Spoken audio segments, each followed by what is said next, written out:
And Starmer is the only party leader who hasn't signed up for a BBC interview, leading to the rather amusing nickname FEAR Starmer.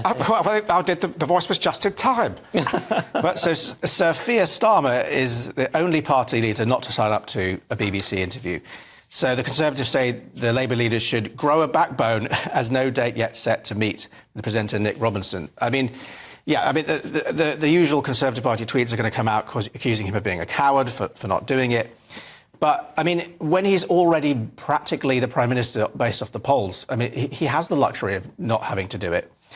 But, of course, he can never answer a question directly. And so the moment they said to him, will you do an interview? It would have been, well, I can't answer that question directly. I'll get back to you about it in a couple of weeks when I've decided what I'm going to do. I can't answer a question about whether I'm prepared to be asked questions. That's the meta level of evading questions. I can't say. So it could just be that. I'm going to start trying to do it myself now.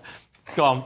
I just want to tell our radio listeners that we don't have Sir Keir Starmer in the studio. Yeah, exactly. He doesn't have to. And charisma's not his strong suit, in my opinion. So why would he? He can delay it, then great. We're in extra time now, aren't we? Just don't let any other goals go in. Yeah. Well, yes, exactly. I mean, it seems they're accusing him of being scared, but the more they do that, the more scared they seem. And I mean, if they want to pull back some numbers, they've got to. I think they have to kind of stop this strategy because it just.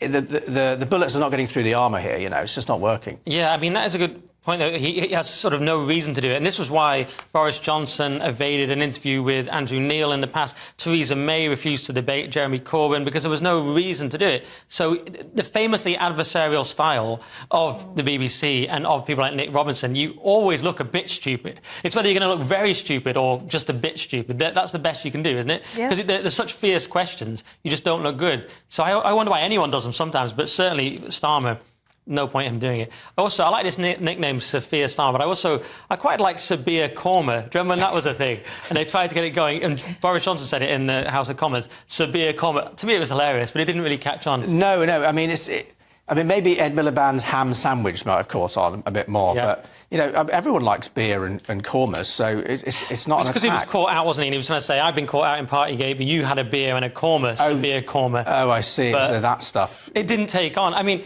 Starmer hasn't had his moment, has he? You talked about the Gordon Brown moment, and he's just avoided the landmines of any kind of... I don't know. What is a woman?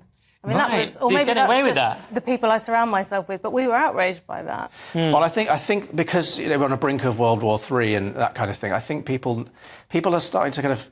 And, of course, the cost of living, inflation, all the rest of it, and the fact that the country's just falling to pieces, that debate's kind of gone a little bit under the wayside now because it's kind of become a bit existential for everyone. True. And there's one last thing I will mention, though, because I know people shout me otherwise.